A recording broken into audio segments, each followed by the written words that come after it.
live.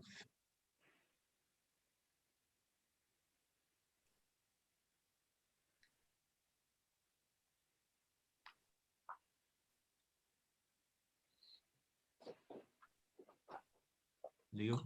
Okay. Good afternoon, everyone. Welcome to this session on ethical issues. I'm happy to co-chair this session with Michael. You can find our affiliations and our credentials and our biography in your supporting materials. As you know, the 2015 guidelines made a first step towards evidence-based ethical guidelines. It was a major challenge. And the 2021 guidelines made a real major step into that direction. I assume that you all had the opportunity now to read the guidelines. They are still hot and wet. And to see the summary video that was prepared by Spiros. Anyhow, I wish to thank Spiros for really being the driving force of this writing team. But I will also thank all members of the writing team. Some of them will contribute today. Spiros, Patrick Gruve, Patrick van der Voorde, Keith. But the contributions of Marika and Iliana and Jana and Gavin and Violetta and Gisela were also equally important. It was a great team. Thank you to all. Patrick has been so kind to be our technical support during the session. We made sure to have adequate discussion time, but we need your help to organize a good discussion. Please send your questions during the presentations so that we can streamline them for the discussion. And let me now hand over the stage to Michael for presenting the speakers. Michael. So our first speaker, as we've had a slight change in the running order, will be Patrick van der Voorde. So Patrick is a professor in emergency medicine at Ghent University Hospital in Belgium. He is the medical director for the Emergency Dispatch Centre in East Flanders, and he is co-chair of the Pediatric Life Support Committee for the ERC and is an ILCOR task force member. He is on the board of the Belgian Society of Emergency and Disaster Medicine, and he will be talking to us about the ethical issues during resuscitation.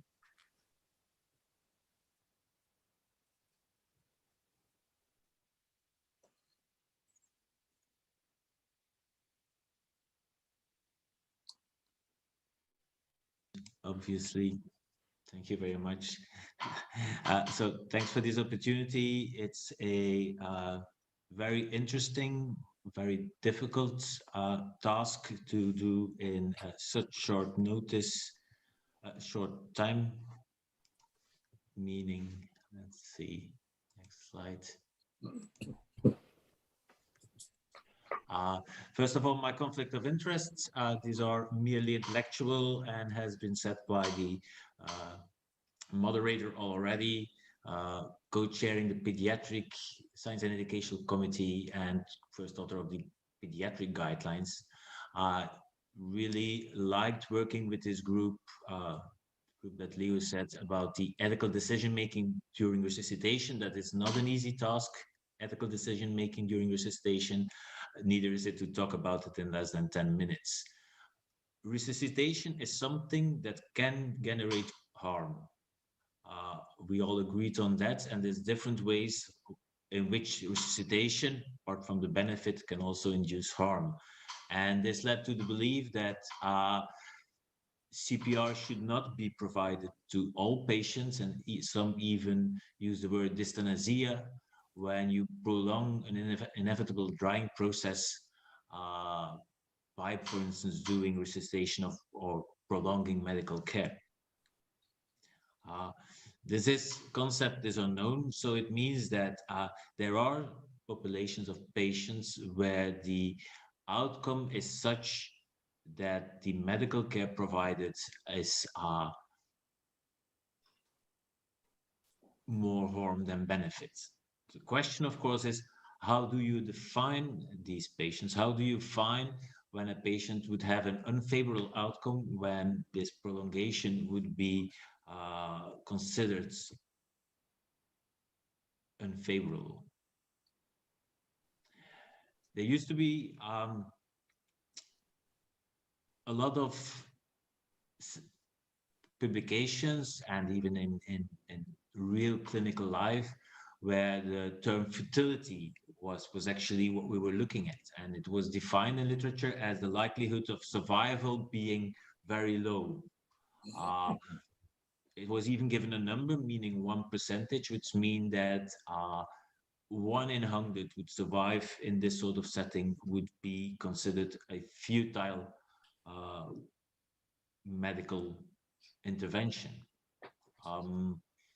This is a difficult concept and has a lot of flaws in it. Some even went a little bit further and defined futility as not worth living, which obviously from an ethical perspective is even more flawed.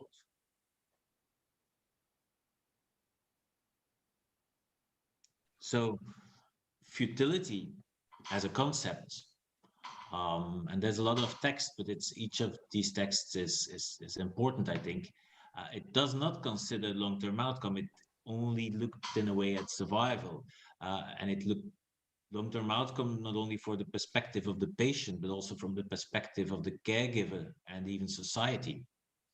And each of these viewpoints in resuscitation is important.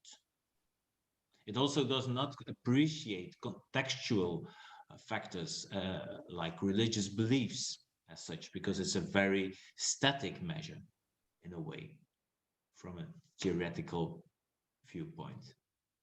And when new advanced resuscitation techniques become in place, it probably does not take these into account as well. And then if you look at the concept of a life not worth living, then it's really very close to crossing any acceptable ethical boundary. So what we've seen in literature and the conceptualization of appropriateness of CPR is that we shift away from the term futility towards best interest. What is the burden, the harm on the patient, and what is the benefit of the interventions we are doing? And what is very clear, and we as a writing group also very much believed in, is that CPR should at least be considered a conditional therapy. There should be conditions in where you would and in which you would not provide CPR. Now, there is, of course, a difference, and we've discussed a lot as a writing group about it, but there's obviously a difference between the out-of-hospital setting and the in-hospital setting. Because in an out-of-hospital setting, CPR will already be in progress most often, and you cannot withhold, you can only withdraw. You only also have limited information about the values and preferences of the patient's history, the time and the setting to discuss with relevant and surrogate decision makers is limited. And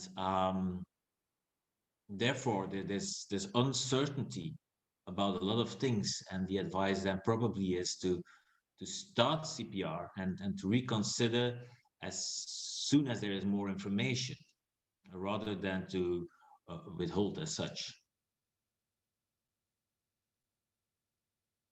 Importantly also is that when you do CPR, you must acknowledge that your healthcare organization, and especially in low income settings or low resource settings, this is an important thing to consider, is your whole healthcare organization must support the whole chain of survival. If this is not the case, then definitely you should reconsider the value of CPR as a standalone thing. Linked to this out-of-hospital decision making and the fact whether or not you can make decisions about the appropriateness of CPR and the conditions in which or in which not to provide CPR, we identified that slow code, which means that you do CPR just for the look of it, but without the rigor that you would normally expect from a CPR sequence. This is still happening in reality, and we think it's ethically problematic, and we would advocate for a tailored code, looking at a specific time or a specific amount of procedures that you would add to CPR and some others not. We would advocate for early advanced planning, and if Piros is able to join us, we will come back to that in the other speakers. And we think that by communicating and educating, this sort of practice, slow code, should slowly disappear from what is happening in the reality. As for children, we think in essence, the ethical framework is very similar to the one we see in adults. But what is specific for children, of course, although we also see in adults, is that there are surrogate decision makers, namely the parents. These parents, or for adults, it's then partners,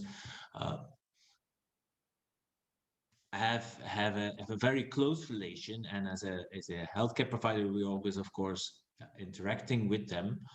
But we, and that's the thing as a writing group, we emphasized, we still as clinicians should carry the primary responsibility for decision making and have a sort of an informed assent where we inform and we hear these decision makers, but we acknowledge that they too will be biased and that they will have a balance between their own values and preferences and the best interest of the victim. So it's within the context of local laws and regulations, of course, it's we advocate for the fact that we as a clinician should take this primary responsibility. Linked to this, we also evaluated within our chapter the importance or the context of family presence during resuscitation, where there is quite a lot of recent literature, and it does not seem to affect patient outcome, and it does seem to improve family members' psychological outcomes. Therefore, we advised to at least offer this option within a structured approach and a protocolized approach, but at least offer this option to the family.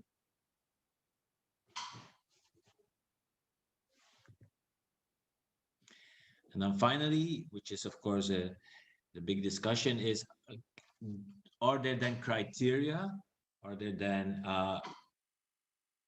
conditions in which you would decide to withhold or withdraw CPR? And some, of course, are very clear. Some are far less clear.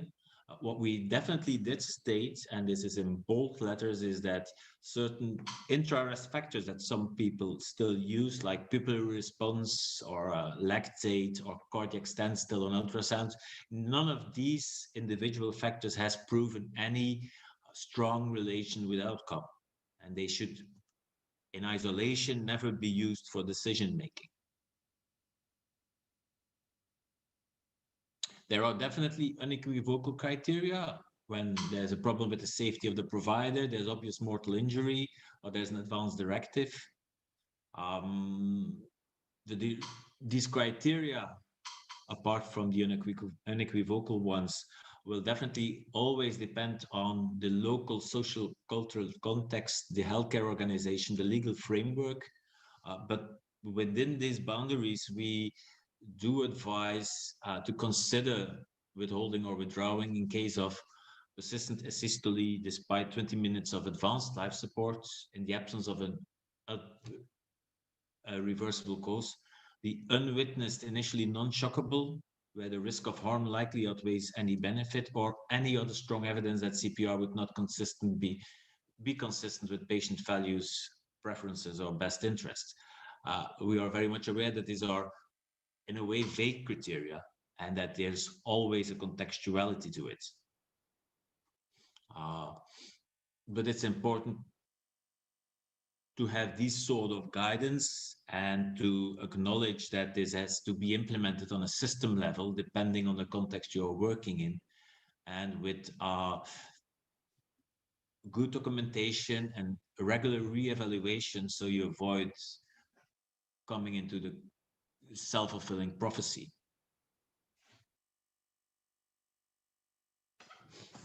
There you go. I try to stay within my 8 minutes, which is always difficult for such a complex topic where we probably can discuss more about and could discuss maybe for hours even. But I give my word now back to the moderators.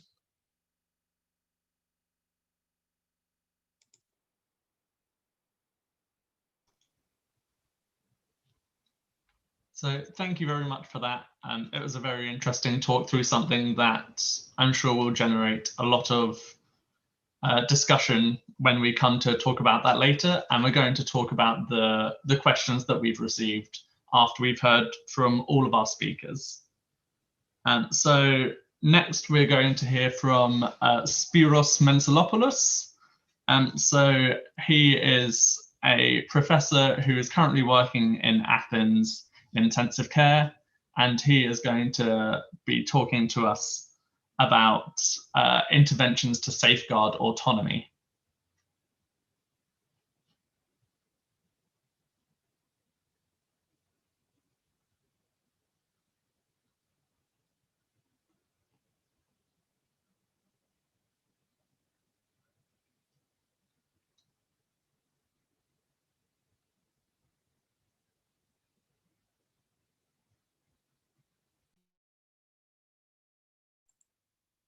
My talk pertains to interventions aimed at safeguarding autonomy.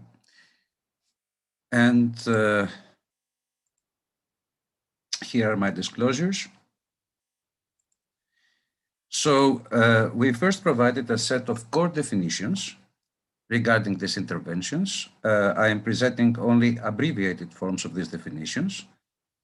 So advanced directives contain information concerning an individual preferences and individual's preferences regarding end-of-life care. Advanced care planning pertains to defining, discussing, and recording, reviewing goals, preferences for future care. And shared decision-making concerns reaching a consensus on which treatments accord with the patient's values, goals, and preferences. Now, key evidence supporting advanced care planning comprises helping patients achieve their outcomes, the outcomes which are important to them. Evidence suggests that advanced care planning reduces stress and decisional regret, and that it also reduces intensive care use, hospital stay, and in-hospital deaths.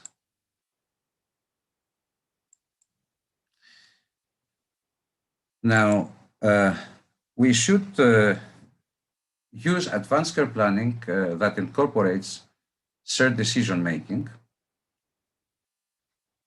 This is one of our key recommendations. We should also integrate DNA CPR directives in emergency care treatment plans. And we should use communication interventions, example given video support decision tools or communication facilitators, to facilitate end-of-life decision-making.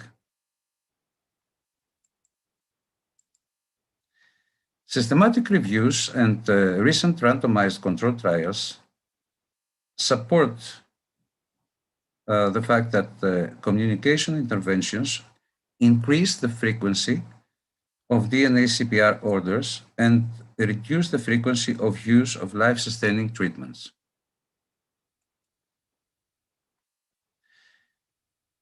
As said before, we should use evidence-based communication tools. There's a great body of evidence suggesting that the use of these tools increase consistency of patient wishes with end-of-life care, decreases use of life-sustaining treatments, increases the quality, the health-related quality of care of the patients, and also patient family satisfaction with care, and increases the use of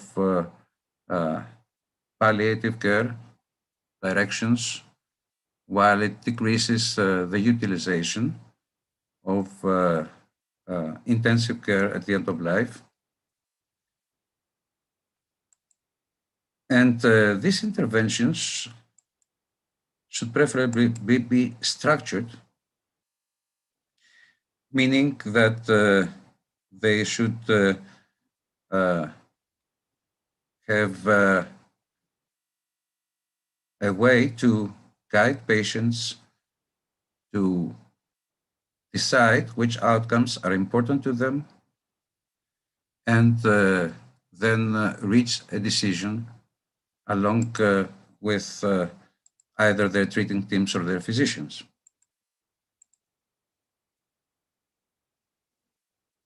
Now, what is important is to educate patients and the public about what resuscitation involves and the outcomes following resuscitation. It is also important to educate them about their role in helping clinicians know about the outcomes which are important to them. So they should think about their goals and preferences.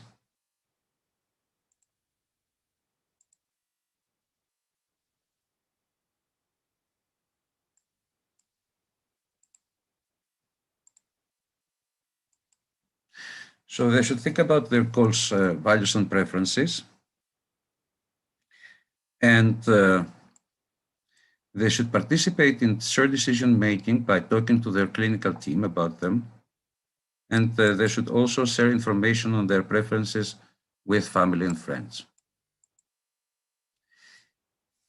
Components that could determine patient outcome include individual clinical expertise in terms of being able to provide the best possible evidence in a clear manner that is understandable to the patients, the patient's values, the patient's expectations, and of course, as I said before, the best way, the way to provide in an understandable manner the available clinical evidence. Of course, one of the most important outcomes is brain protection, and everyone is aiming for neurological recovery. So clinicians should be educated about the importance of advanced care planning. They should be able also to implement elements of shared decision making, and they should be able to have an effective communication with their patients. They should seek information about patients' goals, values, and treatment preferences. They should be clear and honest about patient status and prognosis. They should involve patients and family in advanced care plans. They should provide the option of spiritual support, and they should also reassure non-abandonment, symptom control, and decision-making support. Empathy should be a virtue of effective communication. Now, regarding the effect of the coronavirus disease 19, of course, we know that life has to go on, but as regards advanced care planning and shared decision making, we should definitely use technology, digital technology, to prevent COVID-19 from preventing these very important processes that are aimed at safeguarding autonomy. So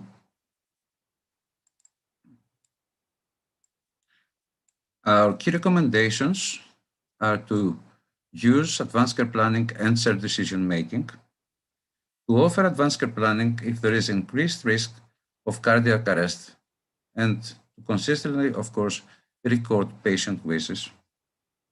To integrate DNA CPR directives in advanced care planning, this is very important in order to ensure that there is a holistic approach to end-of-life care that will be consistent with patient wishes. Should use structured end-of-life discussions and video decision aids. Systems should consider communication skills training. We should inform about treatment options, but we should also get informed about values, goals, and preferences. We should involve patient and families in advanced care planning discussions and provide support. We should use patient-centered procedures for treatment withdrawal, preferably through end-of-life protocols that are aimed to minimize patient distress. And we should record meetings for audit quality improvement. It has been shown that several family meetings do not include essential elements of end-of-life discussions. So I would like to thank you very much for your attention.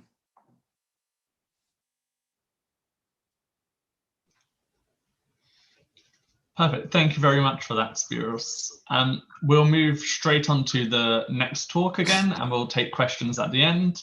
So next we'll hear from Keith Cooper. Keith is an assistant professor in emergency and critical care at the University of Warwick, and he works clinically at University Hospitals Birmingham NHS Foundation Trust in the UK. And he'll be talking about outcomes following cardiac arrest. So thank you very much, Michael and to Leo for hosting this session, and thank you very much to the ERC for inviting me to present. So my task over the next few minutes is to talk about outcomes following cardiac arrest from an ethical perspective. I'm sure many of you will have had the opportunity to attend the phenomenally exciting epidemiology session that went just before this one. In terms of conflicts of interest, I have, in terms of my contribution to the ERC guidelines, both ALS and ethics, and my employment conflicts listed there. So I guess to provide some context to start with, we need to be mindful that there are, of course, many ways to measure the success or otherwise of a cardiac arrest attempt. This model was developed by Kirsty Hayward and colleagues from the core outcome set for cardiac arrest. And really what it does is show the broad range of outcomes that can be measured and attempt to sort of group those in different components. And of course, this isn't to say that there is always a right or a wrong outcome to consider, but we do need to be mindful that we need to think about the right outcome at the right time in the context of that particular patient. I think one of the things that's really been welcomed over the last few years has been this shift to really think about this idea of cardiac arrest survivorship. And this document came out from the American Heart Association, which really highlights this and conceptualizes it. And what it does is just frame this understanding of how the cardiac arrest impacts both the patient, both in the immediate and the longer term, but also that their wider grouping, including their family and their community. So on this slide, I've shown the three recommendations from our chapter relating to outcome following cardiac arrest, and I think compared to my other colleagues, I've got off quite lightly in terms of the content that I'm being asked to cover. I'm going to walk us through these slightly in a slide or so, but just to highlight that we really highlight the importance of exploring and understanding the value that patients place on outcomes, the importance of monitoring outcomes following cardiac arrest, and the importance of core outcome sets in cardiac arrest research.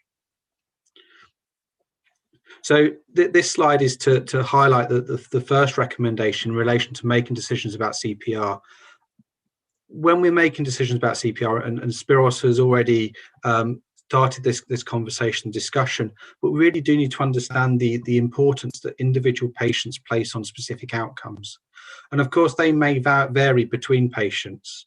That for some people, quality of life is the absolute most important thing. And if they can't obtain the quality of life that they currently enjoy, then no intervention is of interest to them. For others, they may be willing to sacrifice a degree of quality of life in favor of prolonged life. And for different people, that sacrifice in terms of quality of life will be different in relation to how much length of life that they're willing to sacrifice. And I've put on here the respect form which we use in the UK. So this enables us to capture patients' views about what they would want to happen to them if they had a life-threatening emergency. Of course, this all becomes much more complicated when patients are unable to talk about their own feelings about what's important to them. And in then those situations, whether the patient is acutely unwell and unable to contribute to those discussions, or whether they've got a long-standing illness that limits their ability to contribute to those discussions, we often need to talk to their wider group, whether that's their family or other individuals that are likely to understand their wishes. That obviously is a more complicated process, but an essential one if we can't capture that information from the patient. I'm going to move on now to the next recommendation that we made, which was about understanding how your system is performing. And really implicit in this is the idea that if we don't measure something, we can't improve on it. And this slide shows data from the Eureka 2 study. And what it highlights is the variability across Europe in terms of patient outcome following cardiac arrest. And some of this variability may reflect the fact that may reflect the way the data is captured. It may reflect the patient population.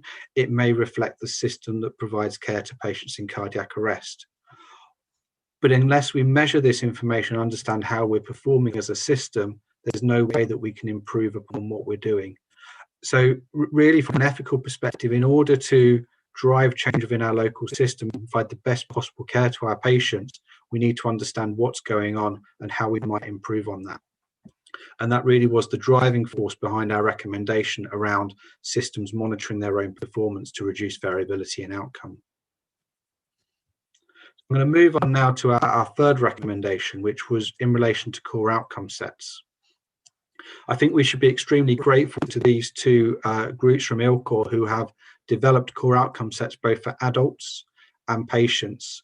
And the driving force behind these statements really was evidence that previous trials of cardiac arrest have used very different outcomes, and that makes it very difficult methodologically to combine those findings to understand what the best care we can provide for our patients is.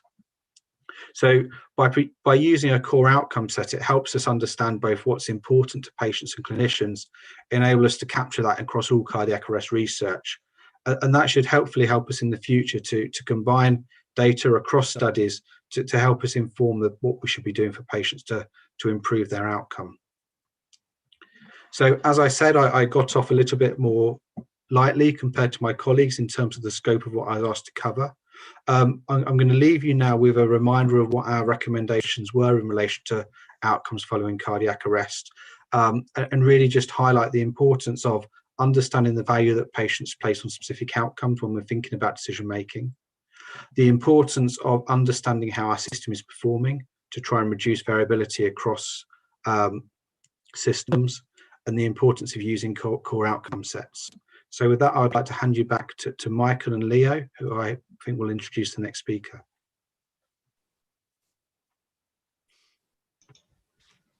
Perfect. Thank you very much for that, Keith. So we will move straight on to the next speaker, who is Patrick Gruve, who is speaking about education of emergency ethics. So Patrick is currently working as an intensivist in Ghent University Hospital in Belgium, and he is also an ALS course director. Good afternoon, everybody, and thank you very much for the invitation to be able to present our main messages regarding education and the ethics of resuscitation. I don't have any conflict of interest to declare as far as I know. So according to our writing group, important educational targets concerning ethical aspects of resuscitation care are to educate lay persons and persons at high risk of cardiac arrest about their autonomy, about the indications of CPR, the procedures related to CPR and the outcome of CPR, and also to educate healthcare professionals, clinicians in do not attempt CPR discussions, advanced care planning, family presence during resuscitation, and also in how to empathetically engage with family and bystanders.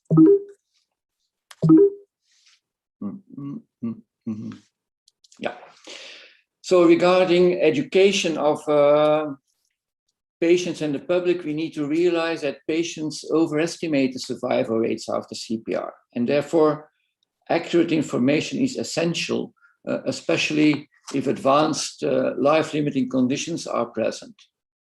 And therefore education is needed about what resuscitation involves and about resuscitation outcomes, using structured patient-centered interviews and also video decision support tools such as educational videos depicting CPR and mechanical ventilation, depicting also the different preference options which are available in regard to resuscitation, and also depict different levels of care. These tools increase the understanding of CPR and the resuscitation options, and people correctly estimating the survival rate of cardiac arrest are less likely to want CPR. There is also a lack of knowledge among patients and their family regarding advanced care planning and about advanced directives. And therefore, people, patients, public need to be educated in helping clinicians know about the outcomes which are important to them. And for that, we can use different tools, such as video decision support tools, aiming to educate and engage in advanced care planning, structured discussions regarding advanced care planning led by trained nurse facilitators with long-term care residents of nursing homes, and in general, educational programs for staff, for residents and families on advanced directives.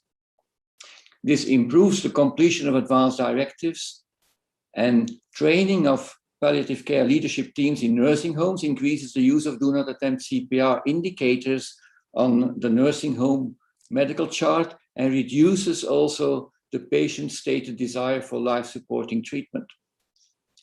In addition, improvement of advanced care planning understanding and documentation, as well as engagement in advanced care planning discussions, increases the congruence between patients and their surrogates in decision-making.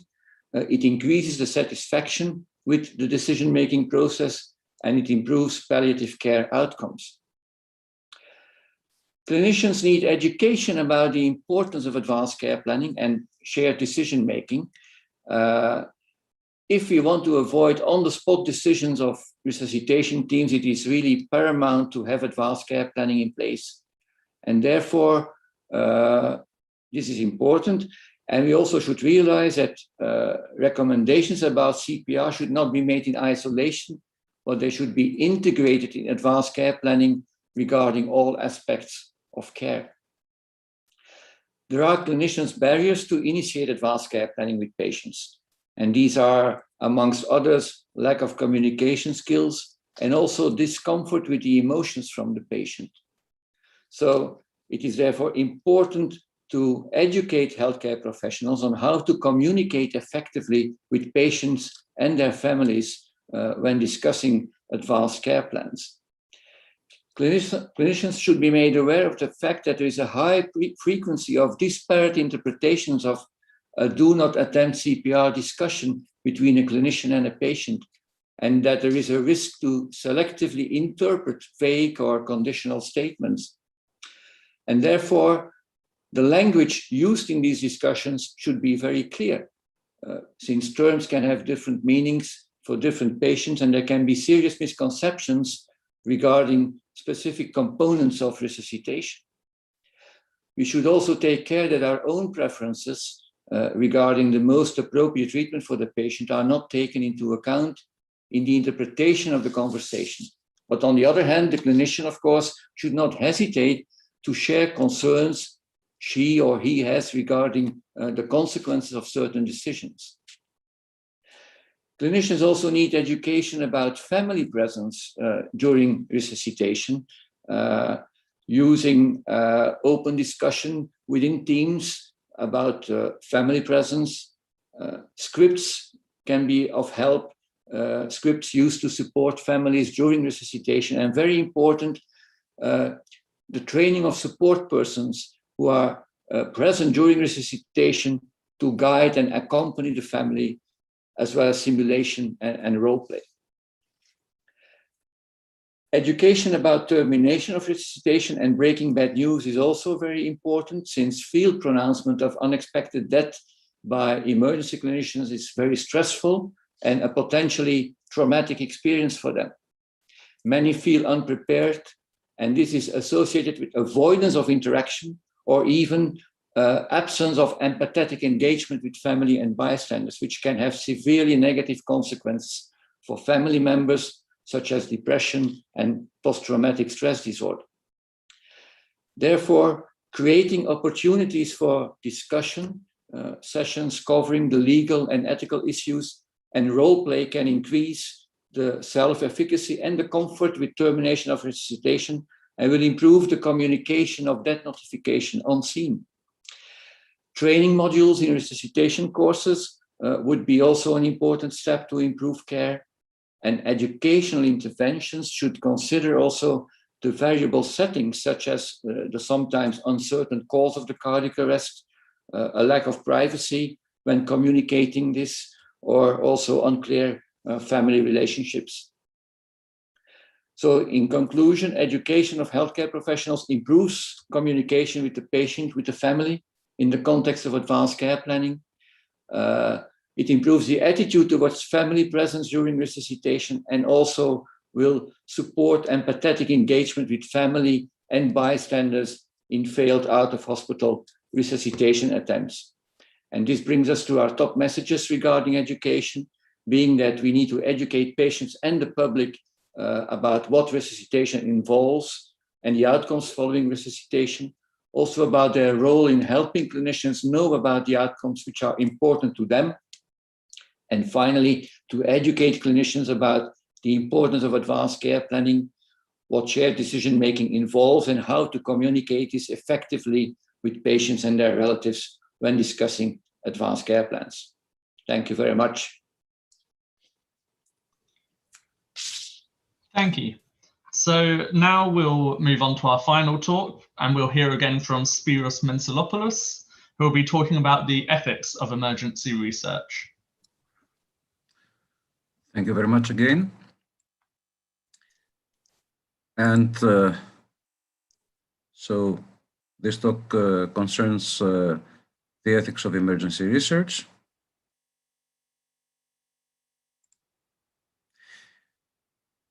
And these again are my disclosures. So there are very important conflicts in research, such as there has a balance to be stricken between autonomy and beneficence, and of course there also needs to be personal data protection.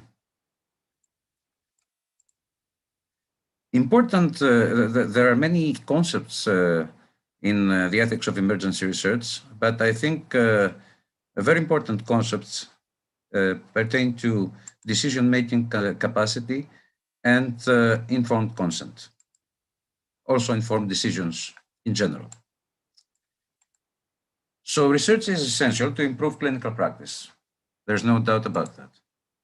Also, observational research is necessary, especially when it generates big data, the statistical power of which makes them sometimes equivalent to the value of actual trial data. Of course, there are drawbacks in observational research with respect to its planning. So firm conclusions cannot be drawn. So one thing that is essential is that anyway, to conduct research, we should follow national guidelines. And also national guidelines concerning research when the person lacks capacity. There is a new regulation, the European regulation, the European Clinical Trials Regulation for drug trials. And we also have the General Data Protection Regulation for personal protection, for personal data protection. Now, concerning emergency research, our major recommendations are to involve patients and public throughout the conduct and interpretation of emergency research. And for observational research, in order to not hinder it through regulations, we should consider perhaps a broad deferred consent model with safeguards to concurrently honor the participating patient's autonomy. Researchers should, of course, respect the dignity and privacy of research participants. We should promote transparency research. We should register our protocols, and we should promote data sharing plans.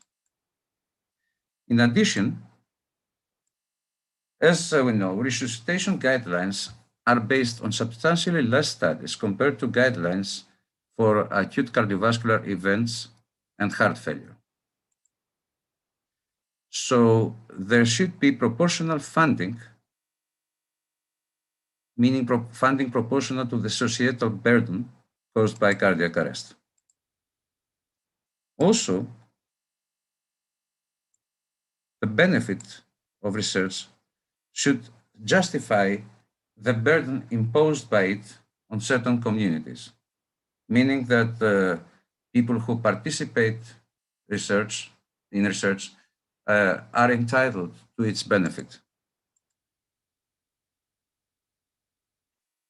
So our main recommendations regarding research is that high quality emergency research is essential to optimize outcomes.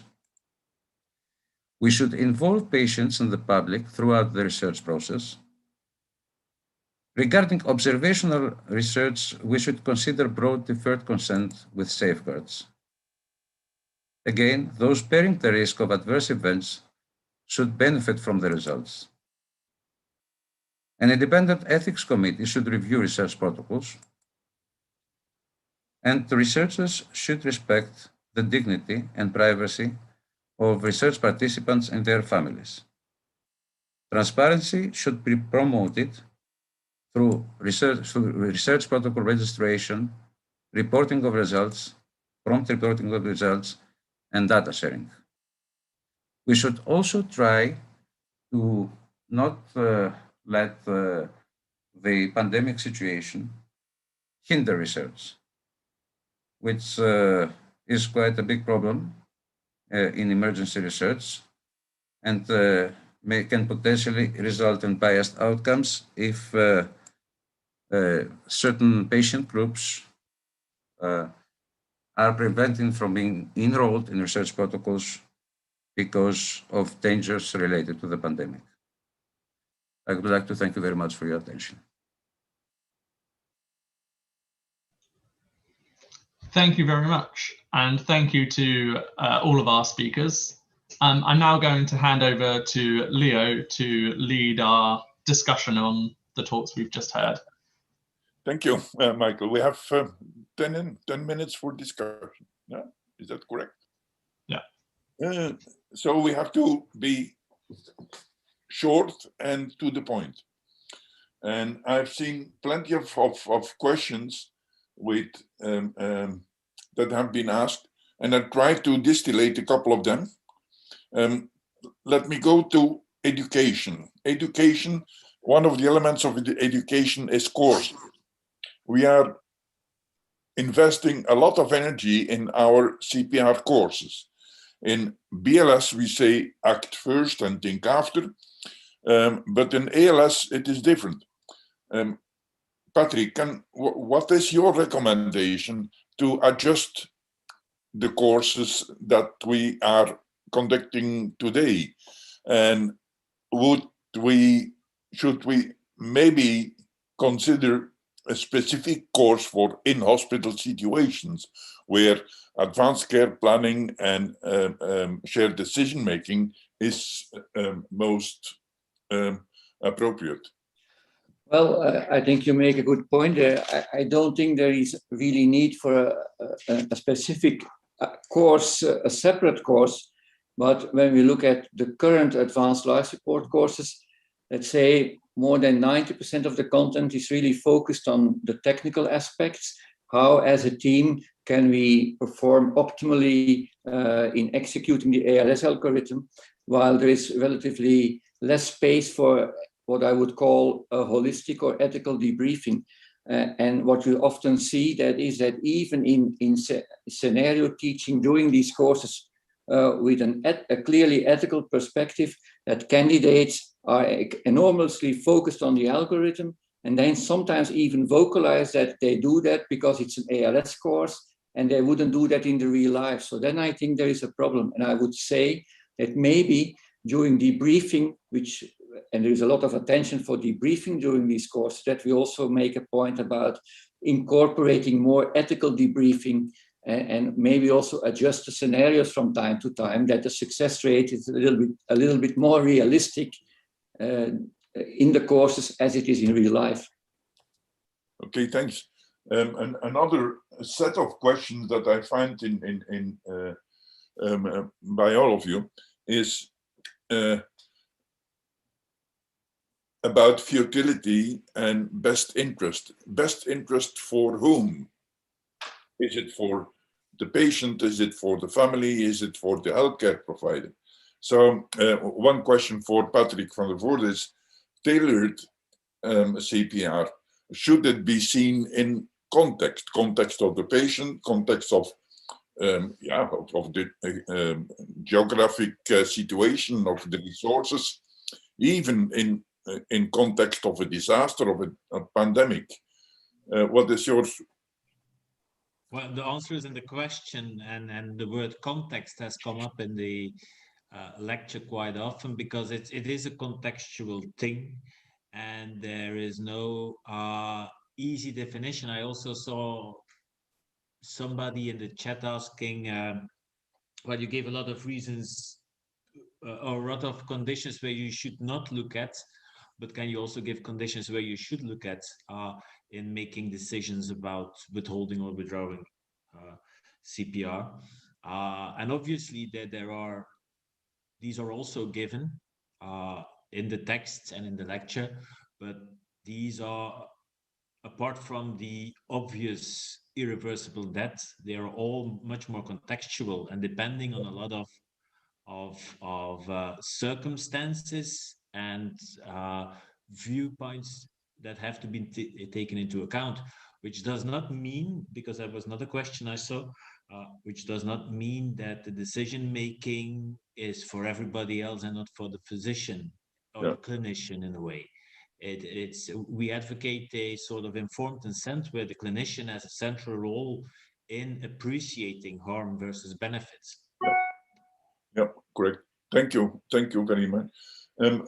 Other questions that I saw showing up is, Spiros, to whom should advanced care planning be offered? To all patients or to patients that are admitted to a hospital, or patients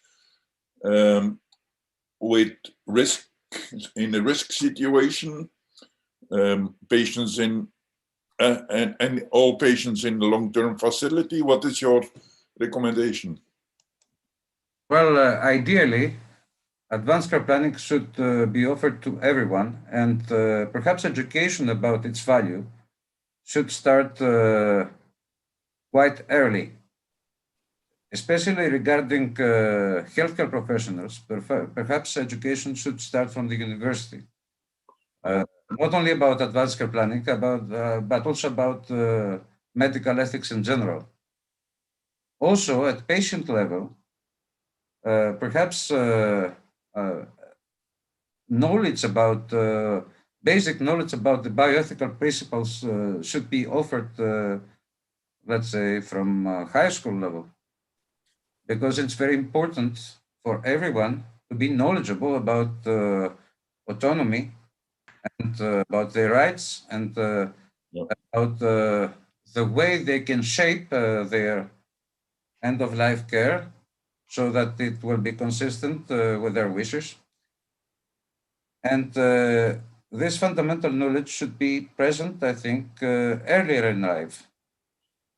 Yeah, that is important, I think, to have, to be aware of the possibility of the principle that you can have your own treatment up to the end, to some extent in your own hands, and that you are also a decision maker in the whole process as a patient.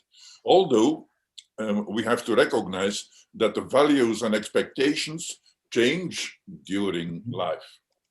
They are different at the age of 30 when you are fit and young and doing jogging and blah blah blah, and as compared to a 75-year-old with some diseases. But we have to be aware of that, no? Yes, of course, and there is also medical progress which may change the outcomes of diseases, which may be considered to have a very poor prognosis at one time, and after 10 or 20 years, they may be treatable and may be associated with much more acceptable outcomes. And so it is also in the definition of advanced care planning that advanced care plans should be revised regularly. That is very important. But what I'm referring to is that core knowledge about the value of autonomy safeguarding intervention should be present earlier in life, and also core knowledge about medical ethics, and not only core knowledge, but also skills should be present to healthcare professionals early in their career. Yeah, but knowing very well that advanced care planning is not a label that you receive. DNAR is not a label. It is for a specific situation during the lifetime.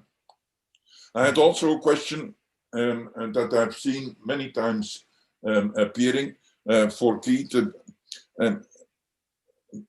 Outcome is very variable between countries, but this has probably the reason for this is probably that the methods and the tools for measuring outcome are maybe different. But couldn't it also be that the context of legislation, organization, tradition, etc., are also different, and that we have to look in these characteristics and these variables? Yes, I think you're absolutely right. We do need to be cognizant of the legal and societal context in which we operate, and there'll be some things that are done in some countries due to that context, and there'll be some things that can't be done in some countries due to that context, and that may be a barrier to some of the improvements that people might want to make. And I guess we just have to be aware that we are bound by those issues, and it's just understanding that variability and driving that improvement wherever we can. That's the key issue that we need to be aware of. What do you think, Michael? Did we miss important questions from the long list of questions that were addressed? I think there's one more question that's got quite a lot of attention on the Slido, so I'll pose it quickly. So Claire Morden asked, education is key, but do you think that the media should be held accountable for the way that they portray resuscitation? Given a lot of the time on the TV, you'll see the patient wake up and immediately be back to normal. Yep. It's an answer I have to probably reply. I fully agree. It is very clear that if you would look into the survival statistics of movies, etc., related to CPR, they are extremely good. And of course, it should be seen in the general context of our problem. The community needs to be much more aware of the realistic outcome of cardiac arrest, and we all have our responsibility in this. And the same accounts, of course, for the media. And I think this will follow from the way, generally speaking, the public gets more and more information, then probably that will improve. But I fully agree, we all have an important responsibility in giving people the opportunity to choose, but it should be based on realistic expectations, which is not completely the case at the time. Okay, I'm very much aware of time. We are 16:01, and that is probably the time to leave. But I would not finish without without expressing my gratitude and my thanks to all speakers, to the whole writing team of the ethics chapter, also to Elaine and Suzanne for the technical support, and to all participants who were so kind to submit their many questions. I wish you a very nice Congress, and thank you all. Thank you very much. Thank you very much.